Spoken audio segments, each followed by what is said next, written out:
சில பல கோடிகளை கொடுத்து நம்ம தமிழ்நாட்டு காங்கிரஸை பையில போட்டுக்கிட்டாங்க. யாரு? ஸ்டாலின் சார். ஆனா உண்மையான காங்கிரஸ் யாரு பக்கம் நிக்குது? நம்ம பக்கம் நிக்குது. சிறுபான்மை மக்களோட அந்த திமுக சாயம் வெளுத்து போச்சே.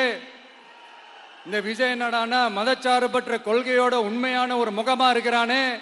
இந்த சிறுபான்மை மக்கள் வேற இந்த விஜய் பக்கம் தானே நிக்கிறாங்க அப்படின்ட்டு இந்த திமுகவுக்கும் பாஜகவுக்கும் என் மேல காண்டோ காண்டு. அதுக்காக நாம் என்ன செய்ய முடியும்? இந்த 33 வருஷமா ஒவ்வொரு வீட்டுக்குள்ளேயும் ஒவ்வொரு மனசுக்குள்ளேயும் போறதுக்கு நாம் பட்ட பாடு எனக்கு தானே தெரியும்.